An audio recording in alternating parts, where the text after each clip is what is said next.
Kahjuks pole elus vaid rõõmsad hetked, vaid lähedase lahkumine on loomulik osa maailmast. Tallinna Ülikooli nooremteadur Agnes Aas, kuidas aidata leinas inimest? Esimene tõde on see, et kui me tahame olla toeks leinavalus inimesele, peame me teda aktsepteerima sellisena, nagu ta on.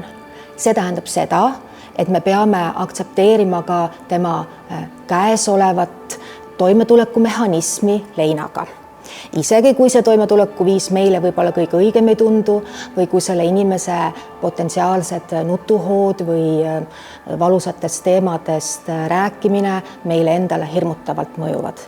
Aga kui me suudame võtta vastu inimese tingimusi esitamata, saab tekkida usalduslik suhe ja inimene saab ambivalentsest seisundist kiiremini edasi liikuda. Teiseks, leinavat inimest ei ole vaja hakata lohutama. Leinaja valu ei pea ega saagi ära võtta, vaid mida saab teha, on olla selle inimese jaoks olemas, juhuks kui ta tahab oma valust rääkida ja väga oluline märksõna on kuulamine. Inimene võib tahta rääkida oma lugu mitu korda, las ta räägib, sest rääkimine aitab tal korrastada oma sisemaailma.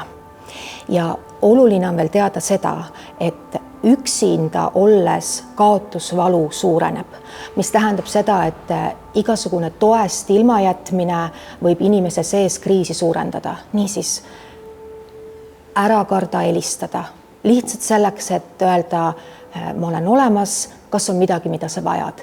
Või siis lihtsalt saata sõnum, et ma mõtlen su peale.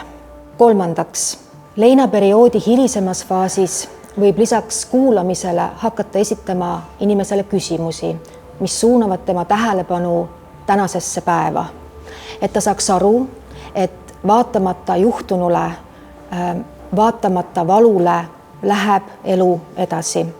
Ja lõpetuseks on väga oluline rõhutada, et abistaja ei tohi leinaja aktiivse aitamise kõrvalt ära unustada iseenda vaimset tervist ja iseenda vajadusi, sest vastasel korral on kaastundeväsimus ja läbipõlemine väga kerge tekkima.